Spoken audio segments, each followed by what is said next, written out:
For those of you who have seen me as a moderator before, you know I tend to interject and ask a lot of questions throughout, but really my goal, and I'll try to make it, is to let these folks talk. They're the experts. They are why you are here, and I want them to really speak about what's on their mind. And at the end, there's going to be a QR code. Peter will remind you of this. It's going to be up on the screen. We're going to do this by submitting questions over that. It's a very simple process. There it is. There it is. Scan that QR code. It'll pop you to a page, and then it'll allow you to input your questions. You send them to me. Inevitably, I'm not going to be able to get to all of them. I'll apologize in advance. But at the end, we've always done a robust, come up and you can talk. Next year, my goal is to get Ed. You're on the phone, but you're going to be here next year, Ed. You're not going to be able to avoid the after the presentation rush. But anyway, with that, Ed is going to be our first presenter. I'll turn it over to him. Ed. Okay, well, thank you, Dave, for that introduction, and confirm that everybody can hear me. We can hear you.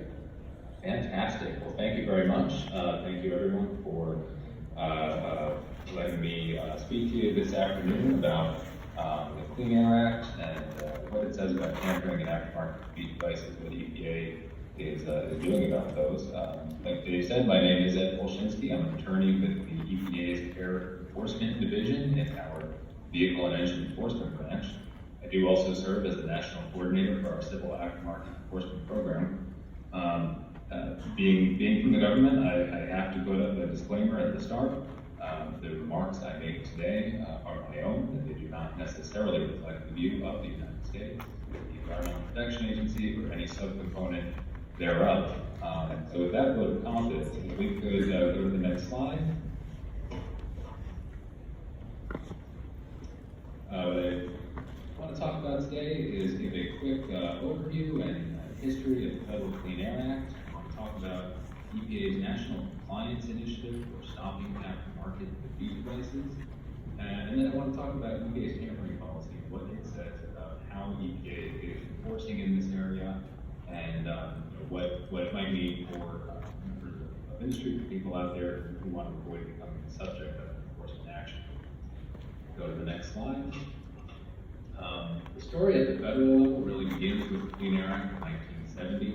I promise I won't spend too much time on this history lesson. But there have been some efforts to regulate emissions at a federal level before that. But the first tailpipe emission credit for those goes to California in 1966. At the federal level, we got going at Clean Air Act of 1970. It directed the EPA, the newly created EPA, to establish emission standards for new motor vehicles. It also prohibited the OEMs and dealerships from tampering with or disabling emission controls on vehicles that were no longer vehicles that had been put into use.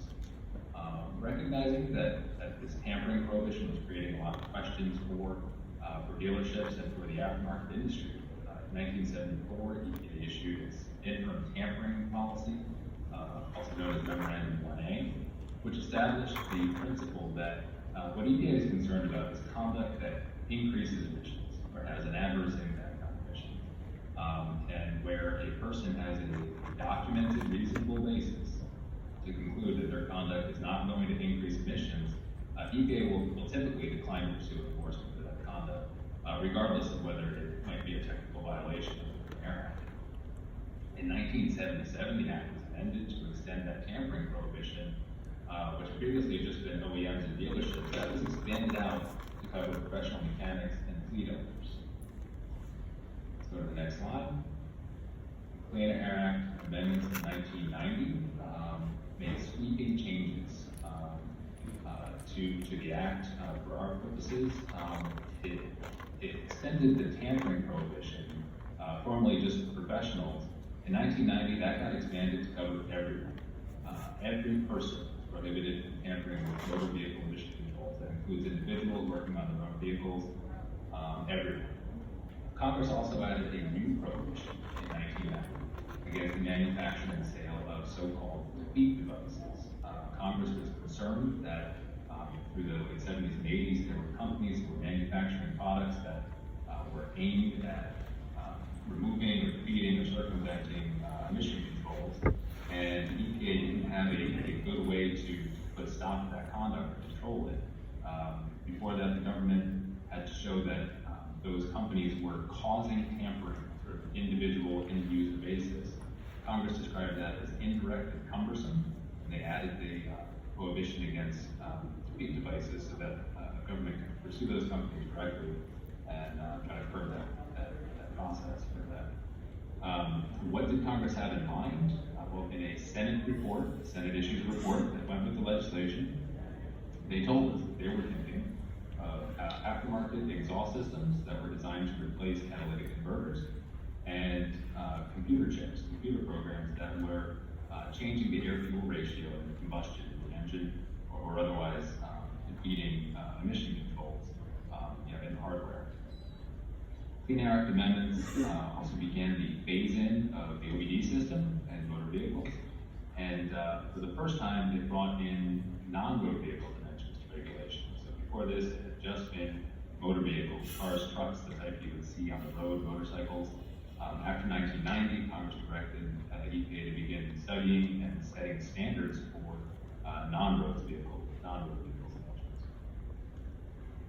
Next slide. How does the Clean Air Act regulate multiple sources? Clean Air Act directs EPA to set emission standards by regulations. Clean Air Act has a statute that's law made by Congress. Emission standards are set by regulations, which are rules made by the agency. The Act directs the agency to set the standards based on the greatest degree of reduction achievable through available technology, considering cost, safety, and energy. So it's a technology-driven standard. The EPA is supposed to revise and review those standards periodically to account for advances in technology. Standards are set for 4 primary pollutants, oxides of nitrogen, particulate matter, methane hydrocarbon, and carbon monoxide. I'm going to take a moment to review those and what those are because from the EPA's perspective, that's really the core of the work. Our mission is to protect human health and the environment. Let's go to the next slide.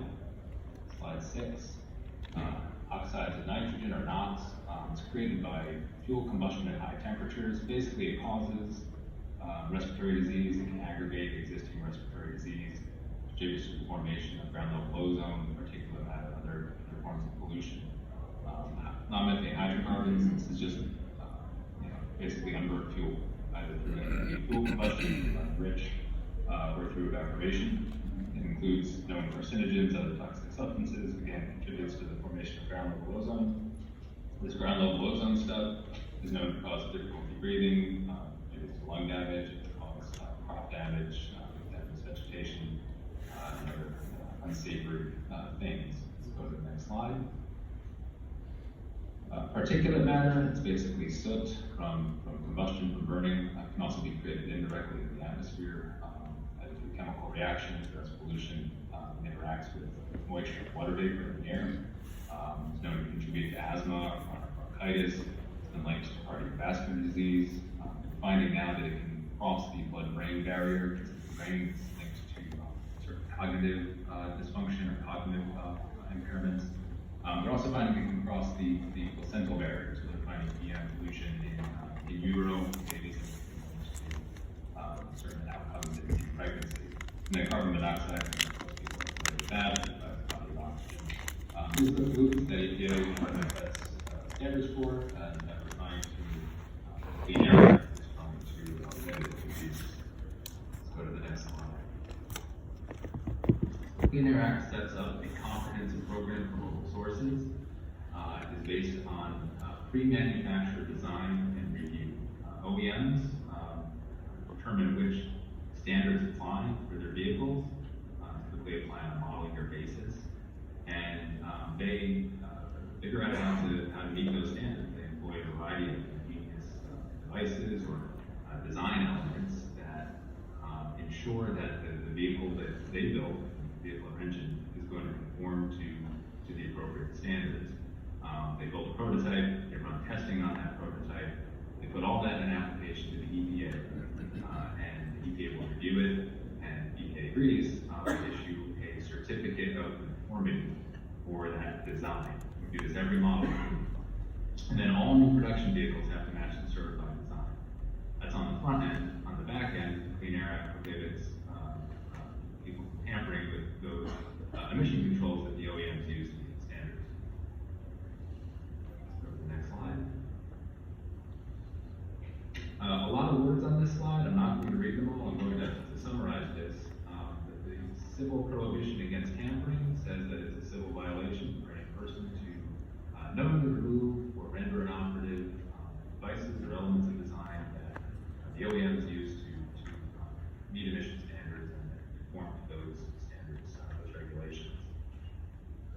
slide. Violations of tampering provision are punishable by inflation adjusted civil penalty of up to, if you're an OEM or a dealership, it's $51,796 per vehicle. For everyone else, it is up to $5,179 per vehicle, plus the cost of corrective action. EPA has the authority to require that a violator restore the vehicle to its stock configuration, put the emission control back on there, and also to seek mitigation for any harm that may have been caused by increases in pollution or emissions that resulted from the conduct. The next slide. Slide 11, speed devices. Again, a lot of words. I'm just going to summarize. The Clean Air Act is a civil violation for any person to manufacture, sell, offer to sell, or install any part or component that's intended for use with a motor vehicle and has the effective primary effect of defeating or circumventing those emission controls installed by the OEM. Go to slide 12. Violations are punishable by a civil penalty of up to $5,179 per part or component. That's per unit, not per product line, plus the cost of corrective action. Slide 13. The Clean Air Act does contain a criminal prohibition. It is a crime to knowingly falsify or tamper with any monitoring device or method required under the Clean Air Act. I mentioned earlier that starting with the 1990 amendments, we began to phase in, they required OBD to be phased in on motor vehicles. Initially light duty, that was extended to heavy duty. And so the EPA does regard the OBD system as a monitoring device or method that's required under the Clean Air Act. So tampering with the OBD system could be a crime subject to criminal penalties. Let's go to the next slide, slide 14. This is just to illustrate how specifically for diesel pickup trucks and NOx emissions, but how advances in technology over time, improvements can lead to lower levels of emissions. Roughly 1980, in the early 80s, we're at considered tier 0, practically unregulated, emitting NOx at a level of 10 or 11 grams. Through the 80s, through the 90s, we see incremental improvements just through calibration improvements, hardware improvements, changes to the engine timing as we get more control over engines. And then in the 2000s, through EPA set up the rulemaking, required the introduction of ultra-low sulfur diesel, which unlocked the ability to use a number of emission control devices that allowed us to achieve even greater emission reductions.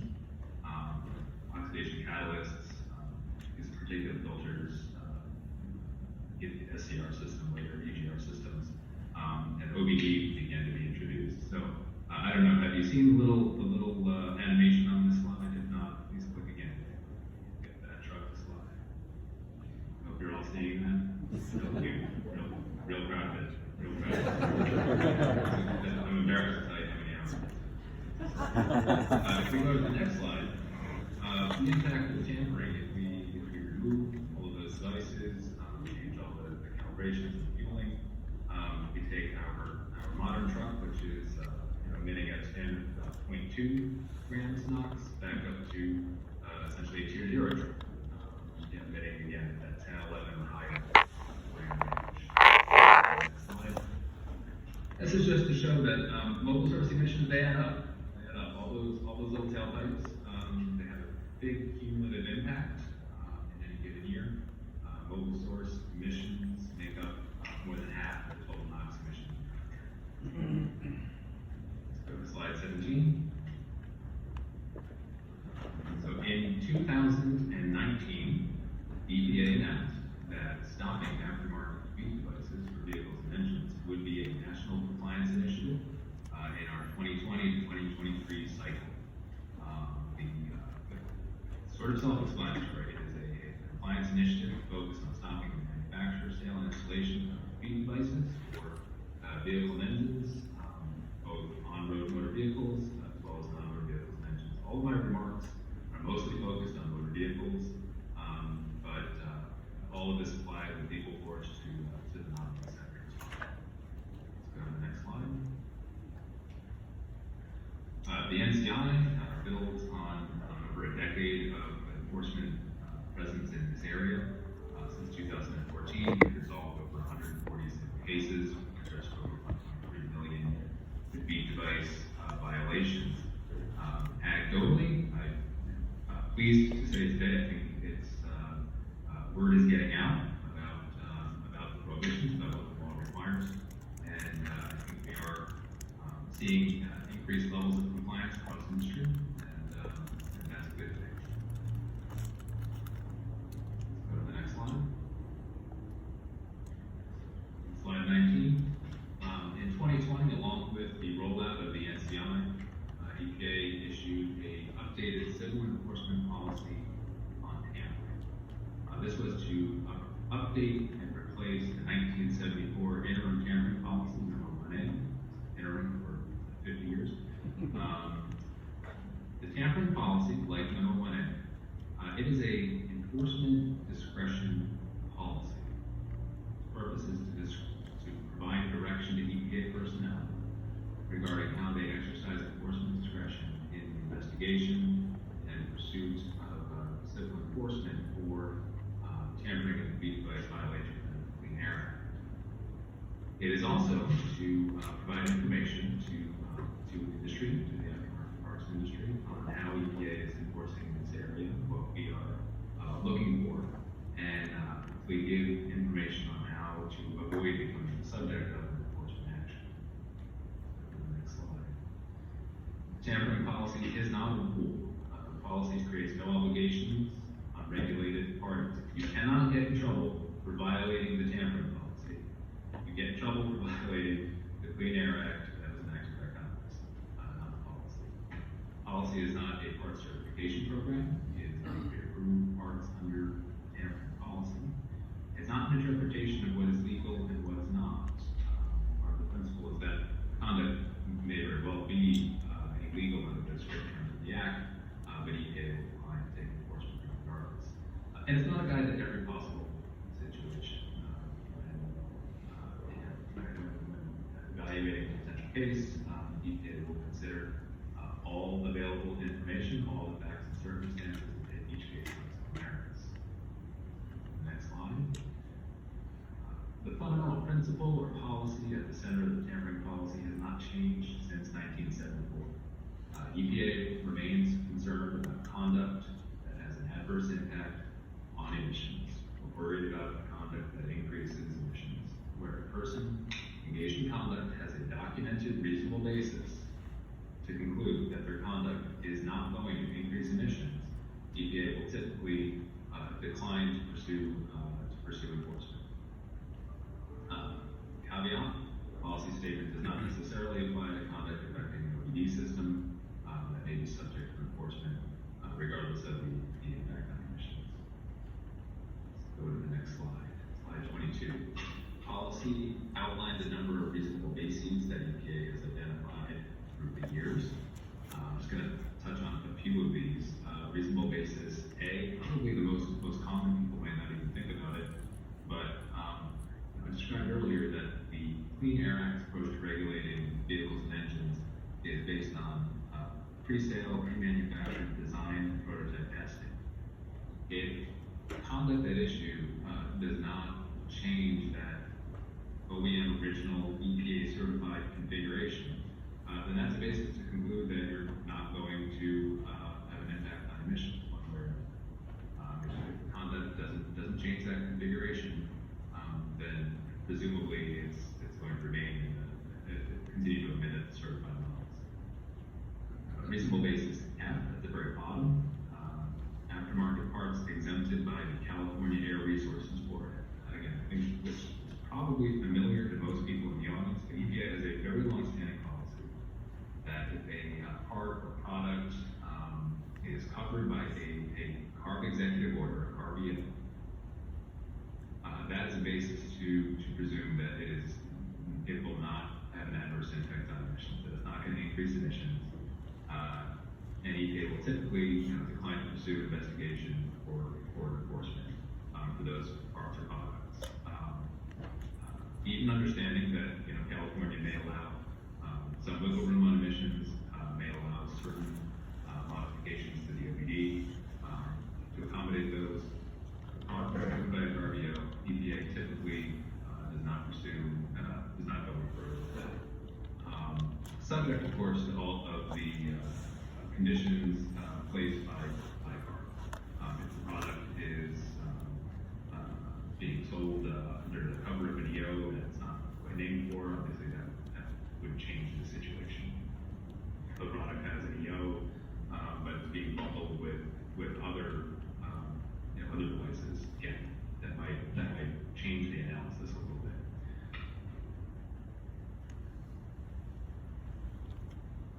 So now I want to go to reasonable basis D, emissions testing.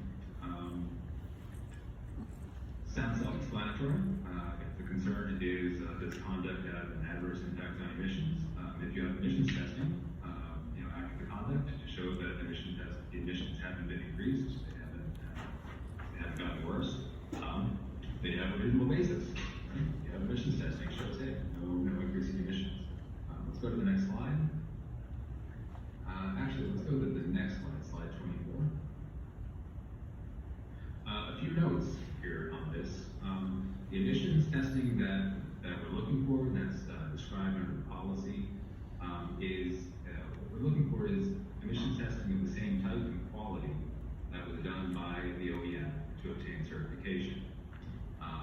The EPA has regulations, they're aimed at the OEMs for certification, but they set out ways to conduct the testing, conduct emissions testing through certain protocols, certain preconditioning, things of that nature, all designed or aimed at ensuring that we have apples-to-apples comparison across the OEMs.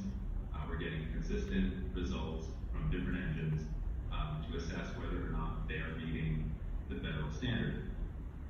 Same applies for the aftermarket in principle.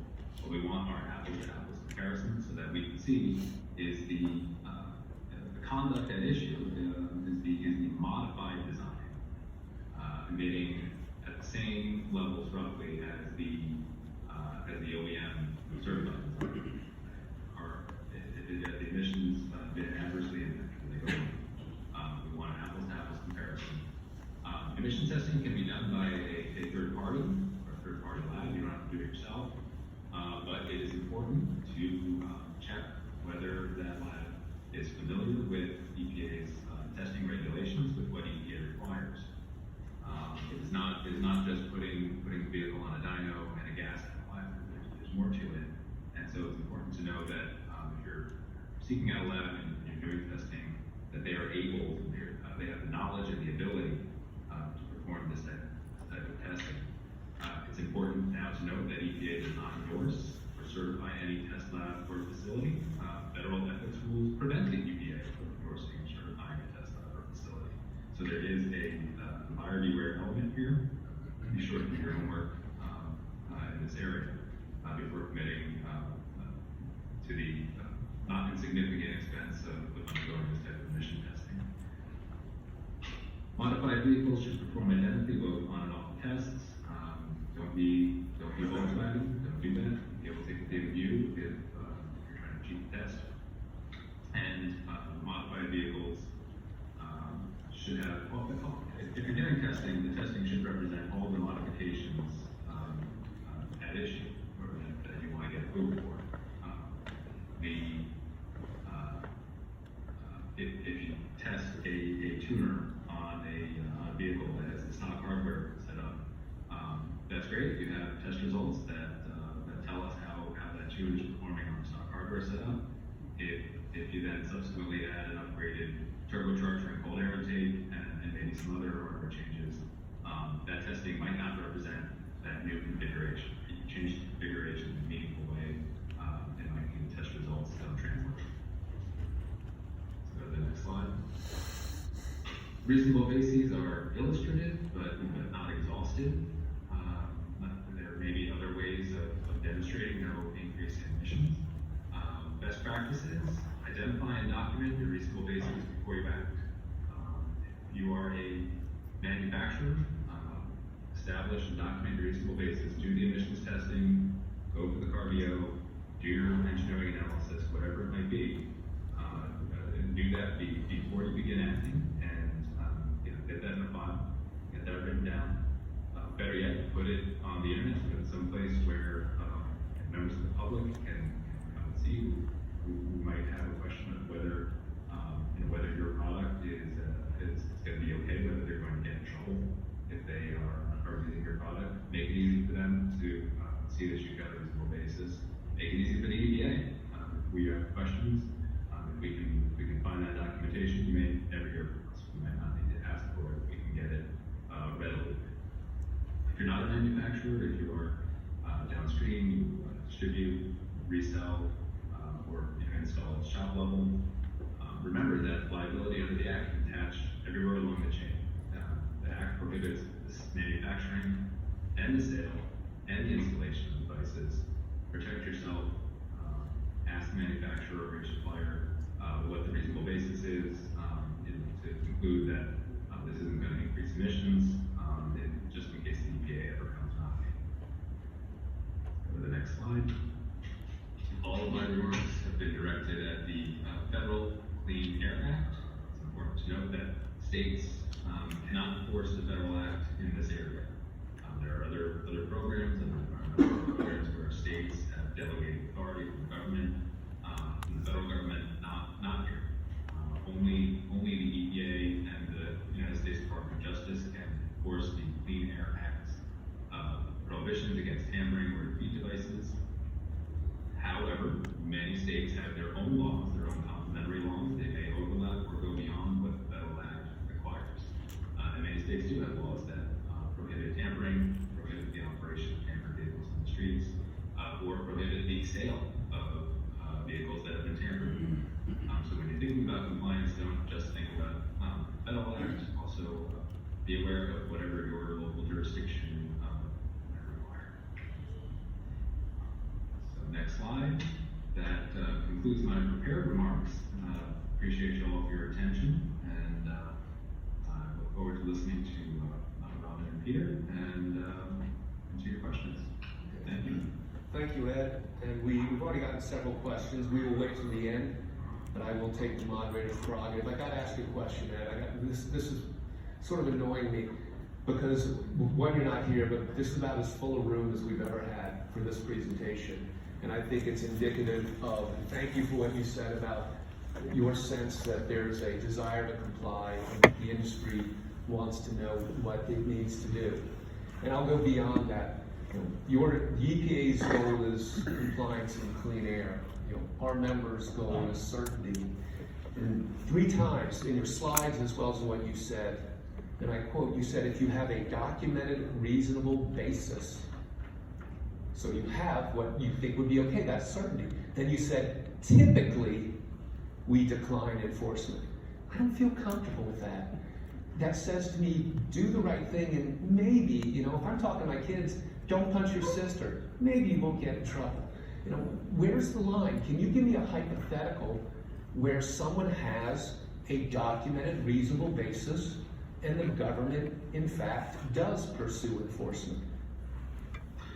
I appreciate the question. I can't give you a hypothetical, but we have to add caveats here. We have to be careful because every case is different, and we never know what we're going to find. And there can be, I am not clever enough for management to don't think of the universe of potential fact matters that we're going to cover. I am continually throughout my career, I am continually impressed. But I understand the concern. And I think what we're looking for here is good faith compliance, right? I think that's important. We have a tampering policy. It's out there. We mean it. We mean it when we say it. We are all busy people. We have other things to do, and we are looking for good faith efforts to comply. And we don't always find that. I'm sad to say. think if someone out there, if your business is looking at the policy, trying to follow it, trying to do your best, and you have that testing in hand, you have those documents. If that's going to go a long way, and I think if the EPA ever does come, it's going to be a very different interaction than if you don't. Okay, and real quick, it's okay if we share your PowerPoint deck, right? Because that was one question. Sir. Okay, I will now pass the clicker to Robin. Ed, please stay on the line because at the end, I'm sure there are going to be lots of questions. I'm ready for a hot match. And I'll just interject that my email address will be on the last slide, so I'll make sure that the deck is available. We'll either post it somewhere or you can contact me to get that. Oops, I'm sorry, I'm flipping through all my slides. I think that's my question. Okay, I know everybody gave you a brief introduction, but I'm Robin Lang. I'm the, I think you said newly minted, or is that what the term you used? I'm the new division chief for emissions certification and compliance at the California Air Resources Board. I recently took on this role, August, I guess, the beginning of August. So I've only been doing this a couple months. So please bear with me if I'm not answering questions as fast as I probably should. But let's get started. I'm going to talk about the California process for getting what we call an aftermarket exemption, basically, because you're changing a certified configuration of a vehicle. And I guess these are the recently implemented regulations that affect aftermarket parts. And I guess we have the revised procedures for exemption of add-on and modified parts, as well as the on-road vehicles and engines, I guess. And I'm looking at, and hopefully we've got this right, is it the mobile source? Is that right, Sherry? Mobile source is correct. Sorry, we had a little internal discussion about the exact title of the fees regulation, but it's mobile source certification and compliance fee regulation. Both these regulations are new. In fact, one was implemented in January and the other one was implemented in April of this year. So we're giving them a go here, and we're hoping to get applications processed faster. And I guess some bit of background. I guess it's the primary responsibility of the aftermarket branch, and I do have several individuals here from the aftermarket branch if you want to talk to them afterwards. So they're like, don't put me on the spot. But basically it's their responsibility to determine if your technologies and conversions can be issued an exemption from the tampering provisions, which are in our vehicle code for the state of California. It also allows for the testing of new and experimental designs with the experimental permit process.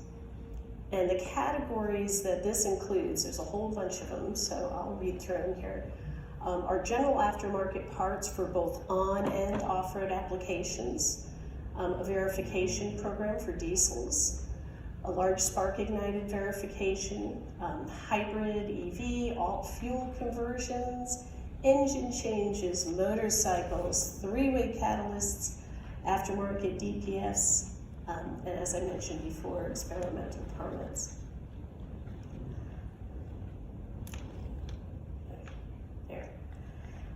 These might be helpful for you. Basically, these you're going to see on this slide, but where you can actually look these rules up on the web. So if you wanted more details on what's there. But the evaluation procedures to assess aftermarket products for compliance with the requirements of the California's Vehicle Code and the anti-tampering provisions. And we have one for on-road that was recently changed, and we have one for off-road that has been around a long time. So that we haven't touched that one yet.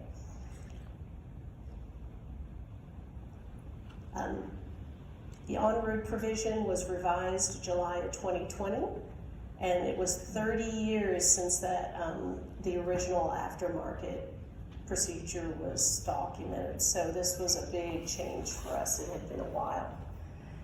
And the process included numerous public workshops, so we could get feedback, hopefully, from industry, as well as the public that just wants to know more about aftermarket parts or has an opinion. It was approved by the board July 23rd of 2020, and it got its final approval June 29th of 2021, and its effective date was January of this year. And the things that it changed. The main objectives were to clarify, streamline, and update our process. In the past, the process was you could submit these mammoth applications, that had lots of different parts, and some of these things took a long time. So the idea was if we clarify each category that you have to certify, and we can handle them individually, and hopefully streamline how we look at these applications. The idea was to improve efficiency and transparency and provide more structure, detail, and focus. So instead of having to have a very, very iterative process of telling you what you have to give us, and you give us little pieces and we try and kind of cobble it together, hopefully you know up front what you need to submit. And the updated application submittal process will have a more targeted approach for vehicle and engine and coverage lists. Products are assigned to one of 9 categories. That's how the regulation's written. Application forms for each, there's an application form for each category based on your device type, because different devices require kind of different things. The application categories are as follows. Category 1, usually that's for minor changes, such as part number, name changes, model year additions, carryover vehicles, private labels, extending coverage to subsidiaries, or consolidation of executive orders. Category 2 is for air intakes or modifications. Category 3 is for the engine control module, the programmers, or ECM signal modifications. Category 4 is for fuel tanks or fuel tank modifications. Category 5 for intercooler kits, intercooler components, or modifications. Category 6 are superchargers, turbocharger kits, or modifications. Category 7, pre-catalyst exhaust components. Category 8 is other categorized parts. And Category 9 for add-on or modified parts that are not covered in the categories 2 through 8. So it's kind of like a catch-all, or I guess somebody called it today a junk drawer, right? Okay, the process overview. This is the intended process for any application you're going to submit. We encourage a letter of intent, and it basically gives us a foresight into the intent of your what your plans are from a manufacturing perspective. And you can get CARB input and advice at that point in time, so this way you can tailor the ultimate application that you submit. This is not required in any way, but I strongly encourage it just because hopefully you'll get some productive feedback to make this application process smoother. Let's see, existing manufacturers are recommended to submit this by January 30th of each year, so we know your plans for the year. New manufacturers can submit this with their first application. And this is just an outline of the process I just talked about. So you basically, if you're going to submit an application, you'd identify the appropriate category, you select the form for that category, and that link here is on the screen. But that form is important. Ideally, you want to fill that form out in detail. So the more blanks you leave on the form, the more times we're going to come back and ask you, well, what did you mean for this part, that part, and so on. Identify and submit the corresponding fee per the fees regulation and submit the application to the following email, and it's on the screen also, ampes@arb.ca.gov, or a hard copy until the transmission to the M-Files online system. Ultimately, you're sending it to an email for now, but we do have like a big database that we're hoping to, it's called M-Files, and we're hoping to have all applications go there, because then hopefully it doesn't, sit in an email somewhere. But I think we're pretty timely about addressing the emails that come in. And then as far as processing times, this is just 2022, but basically on average, we're looking at about 76 days to process an executive order. Now bear in mind, this is an average. There are some cases that are much shorter, and there are some cases that unfortunately are much longer. Our shortest EO was processed this year anyway in 5 days. And that was, I believe, for a model year change that came through as a Part 1 application. So it is possible to get a very speedy EO, but once again, a complete application really does help you. So, and to the right category. And I guess let's talk about fees. I think that's the other new regulation that we put into place here very recently in April. The legislature provided us authority to adopt new fees for processing these exemptions. So we basically have teams of engineers that review all your applications. It was adopted on April 22nd, 2021, and it kicked in April 1st of 2022. And the link on the screen will tell you that if you want more information about that, you can take a look. The implementation, we developed a fees processing system, and we had training and workshops, but to be honest, if you missed it, we have posted online videos so it can help you go through the fees paying process, and this is the link that's on the screen.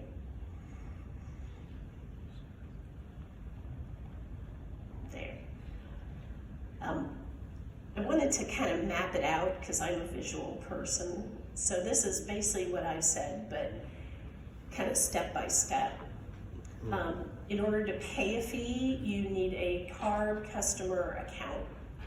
And if you don't have an account, you have to request an account number. Because this way, when you pay the fee, we know who it's for, right? Then step 2 is you need to establish, once you get your account number, you need to establish your MSP's account. And this way we can link it to your application. You're going to create the MSP's invoice using the system and then pay the fee. And there's a link on there for that too. And then you can submit your application to us with your proof of payment. I will tell you, we don't look at these applications unless you paid your fee. So if you've sent it in and you think, why aren't they doing anything? The first thing you ought to do is check if you paid the fee, because that might be the holdup for processing something. The fees timeline, just so you're aware how long it takes to process a fee, because right now this is all being done by hand by a bunch of people in Sacramento. The average processing time between the final invoice and payment confirmation is about 14 days. So basically it goes to accounts receivable in Sacramento, and it takes them almost 2 weeks or so to process. And takeaway, manufacturers need to accommodate for the fee payment process when preparing the invoices at least 3 weeks in advance of their planned application submittal date. So if you target the fees first, I think it will help you. The aftermarket branch is not responsible for generating customer account numbers or confirming payments. I believe the customer accounts are, who gives those? Is that it's the same people who receive the fees. Our administrative service group will be the ones who create these accounts because they deal directly with the state controller's office. They don't let me touch that stuff. And I guess the aftermarket break, oh, that's right. Delays in either regard are basically out of our control. So until you get your fee settled, that's not something I can fix for you. We can try and look into what's happening, but ultimately the fee needs to be paid first. And then the overview of the fee payment and application process, and this is just a summary. The fee is paid prior to submitting an application. Proof of payment is submitted. Correct fee payment is confirmed. The application gets reviewed. A test plan typically gets issued if it's appropriate, and all application requirements are met. An executive order will then get issued by me once we've received all those things, and if you've done your testing and everything's been submitted, and then we can get your executive order out the door. And I guess that's the end of my presentation. I just wanted to let everybody know, we have a whole team of aftermarket staff that is hopefully here to help you. They're the ones reviewing your application. If they send you an email and ask you a question, it's just because they're either deciding to issue your test order or there was questions about parts, things like that. The faster you respond to those things, the faster we can get an executive order out to you. If you want to reach us, it's actually fairly easy. All of us, the more engineers you meet, the more you'll realize this. Our emails are basically our first name with a dot and then our last name at arb.ca.gov. So I'm sorry I didn't put it on the slides, but my email is Robin, spelled with an I, .lang@arb.ca.gov. So hopefully you're getting responses from my aftermarket group. If you find that you're not, Peter can obviously help you, but you can also reach out to me. Thank you. So while we're passing the clicker, a couple quick questions. 76 days. Yeah. Business or calendar? That makes a difference. 76 days. I think that's business days. Okay, so that's a little Put together my chart. a little bit longer.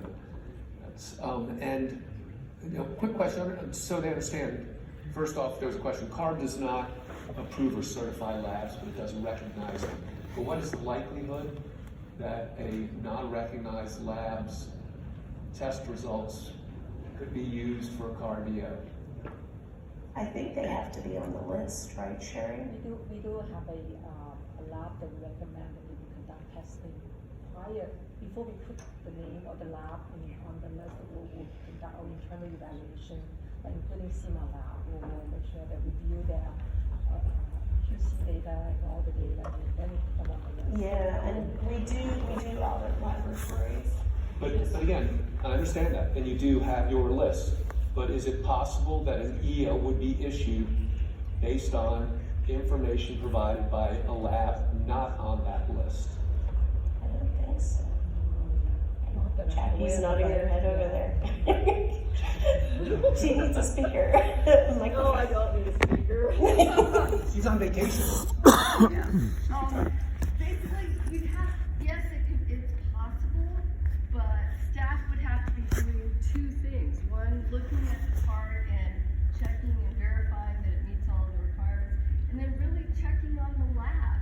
So they're going to have to go through that whole process to make sure it's a legitimate lab, the processes, SOPs are good, the instruments are good, all that good. So it would be very long process. So it's easier if you do it beforehand than altogether. And the recognized list that's on the CARB website, correct? And also, I just want to add is that every test memo that we send out, we attach that list of the laboratory that manufacturer can. But that list is also on the website. The recognized Is lab that list. list on our I don't website? think so, but we. We should put it on our website. I like that idea. And we have it, we can make it available. Yeah. Okay. You can get it from Peter, but we should put it on our website, so I'll take that under advisement. And I just want to apologize to Ed online. He's still listening, but he can only hear us if we're on microphone. So So he the is- voices out in the audience are not being heard by Ed, so we'll try to correct that as we go forward. All right? Peter, try Okay. it.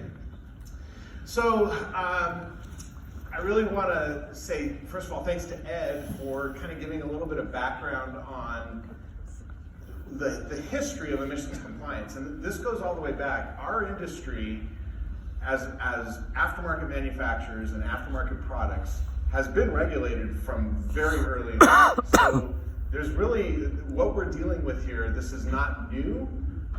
We at SEMA, our objective is to bring everybody along and educate you guys, and that's why we do this session, is to kind of help you understand what regulation is all about. So we've really been under regulation for quite a while, and now it's for some of you it may seem new, but our job is to really try to help you get through that process. As Ed mentioned, the Clean Air Act is really what is regulating our industry. We are not allowed to tamper with vehicles. A vehicle that's sold in its original configuration is a certified vehicle. So you can't take emissions equipment off, you can't tamper with the emissions devices on there. If you're making modifications, as Ed mentioned, there needs to be a demonstration of emissions compliance. And the tampering policy that was discussed is really what clarifies that. And we're going to talk a little more about that, and some of the specifics that Ed brought up are also going to be in what I'm going to talk about. EPA doesn't have a program that handles aftermarket products, but CARB does. And that's what Robin just talked about, was the program that CARB makes available. So we have, for many, many years, specific to what Ed pointed out, the CARB has been recognized by EPA as a proper demonstration of emissions compliance. So for many years, that was the go-to. We would say, get a CARB, that's your ticket to emissions compliance. Once you have a CARB, you can be considered 50-state legal. And so the CARB is a very important document. It's a very useful item when you're pursuing emissions compliance. I oversee a department, we're called the SEMA Compliance Center, and I've got about 15 employees, and our job is really to help you get through this process. And we do that in a couple of different ways. One, we help you navigate that CARB process. There's a lot to understand. We were talking before the presentation, it's almost like a different language sometimes with the things that you have to understand about how CARB views vehicles, how EPA view vehicles. They don't talk about LS engines and LT engines and Coyote engines. They talk about test groups. And so, understanding that and translating that information takes a little bit of effort, and those are the kinds of things that we put a lot of effort into to figuring out. So our assistance, our goal, again, is to help our members go through either the CARB process or the SEMA certified emissions process. Now, SEMA certified emissions, I'm going to talk about that in a little bit. That's really a program that parallels the CARB program. The testing that's required for SEMA cert is basically the same as what would be required for a CARB. We're just following along with that tampering policy and what was presented in that tampering policy as testing that would be required for a reasonable basis. And we're documenting that information. We're developing and devising a document that demonstrates that, provides information about the test data that's been gathered and how it applies to particular vehicles. In our interactions with CARB over the years, we have looked at ways to streamline the process. We want to try to help them get through the paperwork quicker. And part of what we've done with that is devise a method that we refer to as fast track. The real basis of fast track is that we can, if we feel confident about the testing that's going to be required on a particular vehicle, particular product, then we will preemptively perform that testing. and submit that information to CARB along with the application. The other benefit, though, that comes along with this is, though, that we can push this through SEMA Certified. We can follow that same path through SEMA Certified and demonstrate 49 state compliance quickly while you're waiting for your CARB EO. So that's one of the benefits of SEMA Certified, is an expedited demonstration of compliance. Ed talked a little bit about Memo 1A, and Memo 1A has been around since, I think he said 1990. There was some things about it that weren't clear, and the tampering policy really helped to clarify some issues. But basically what it boils down to, and what the tampering policy documents very well, is exactly what Ed referred to as having a documented reasonable basis. Now, how do you do that?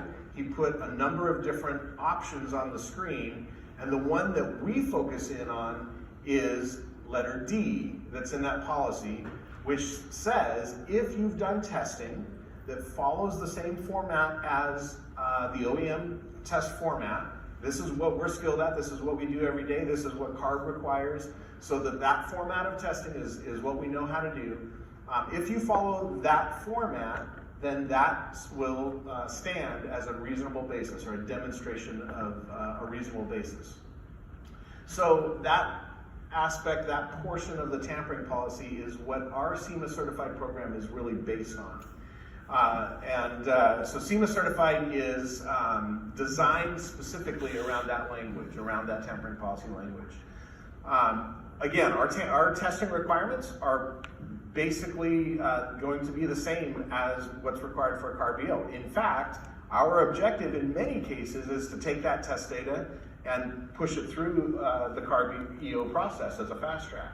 So our testing is designed to be able to accommodate that.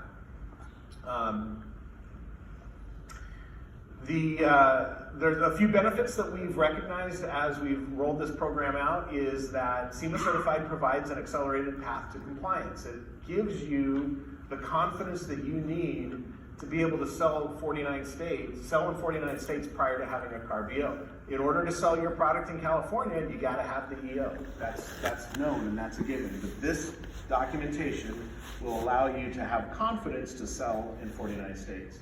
It also is intended to build a standard for reasonable basis. So that language is really important, and Ed made this clear. The reasonable basis to be able to demonstrate emissions compliance is key. We want to standardize that. We want to be able to show when someone comes knocking, when EPA comes knocking, what that reasonable basis that you've done, the testing that you've done, is meeting that criteria. We're also putting these together in a centralized database. We have a certificate of compliance that we put together, and it's stored on our website at semagarage.com. And you can go and search for those compliance documents. If you go and look there today, you'll see that some of you and maybe some of your competitors have already done that. And that's an easy way for yourself, your customers, for EPA to go and look and see that those products are compliant for some particular vehicle fitment. This program also helps give legitimacy to the claim of EPA compliant. You might hear that term thrown around a bit, but it doesn't really have a lot of basis if you don't have a good justification to claim that your emissions compliant. So the documentation that we provide in the reporting that we do is designed to give legitimacy to that kind of a claim. One other thing that we do find valuable with this program is that it can provide a path for certain products that just simply don't fit in the CARB EO program.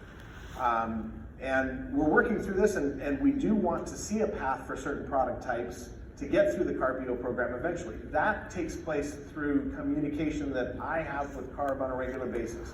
When we can put together good test information and present it to them and show them that we've achieved a reasonable basis, that gives them something then to leverage for other paths forward in issuing CARB EOs.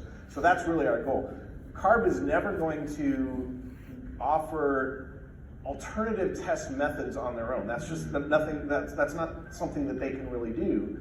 We can come up with alternative test methods, and we have had those discussions from time to time where something doesn't fit the mold real well, so we need to come up with an alternative plan. It's really up to us as an industry to devise those other alternate test plans, test methods, and that's part of what my job is with SEMA. This is an example of what our certificate of compliance looks like. That QR code will take you straight to the page that has those certificates. And then one other program that we've been working on is our voluntary labeling program. This is something that we are encouraging our members to participate in. This is a tool that will allow you to categorize your products into their correct emissions category. So each of these 4 categories will characterize the product as being legal in certain ways. So category 1, that product has a CARB, it's legal for sale in all 50 states. Category 2, the product has done some level of emissions compliance demonstration, such as a SEMA certification, and it meets the requirements of EPA's tampering policy. Category 3 is a product that is not legal for use on a street-driven vehicle, emissions-controlled vehicle. Now, keep in mind, there are some vehicles that are driven on the street that are not emissions-controlled, those that were never certified. Pre-emissions vehicles. For California, this is basically 1964 and older. Federal, it's probably somewhere around 1967, 68 and older. Those are vehicles that were never certified, so you can put products on those that don't need to be regulated. This category also captures products that are intended for racing use, competition use. But that's a unique category. It is not; those are not products that would be intended for regulated vehicles. And the final category would be products that, by nature of their design, do not have an impact on emissions.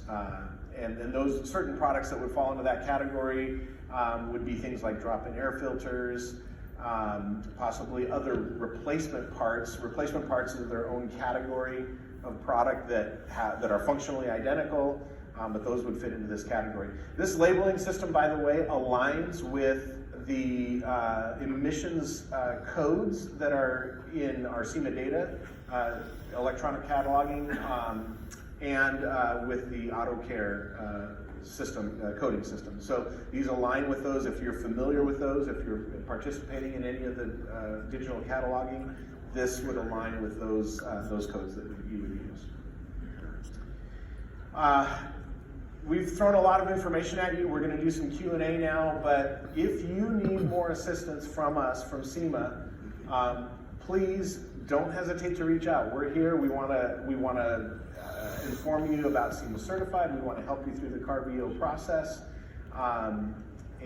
So you can, my email address is there. That QR code will take you to our website. There's a lot of good information on the website. Some resources there. One of the key resources that I think is of use is our emissions compliance handbook. This is a document that kind of outlines a lot of things related to what we've talked about today, and that can be accessed on our website. All right, well, this is the fun part now, the Q&A. I've already gotten about 24. I'm going to start reading some of them, submit more questions, but this will be a first softball pitch to CARB. Oh boy. Wicked 12-foot arc here comes. You ready? Well, the question was, does CARB have a cap on the amount of fees? The answer is no. So there is no absolute cap on the fees being charged when applying for an exemption for a device with a wide range of coverage. Now, the law that enabled CARB to charge a fee did specifically explicitly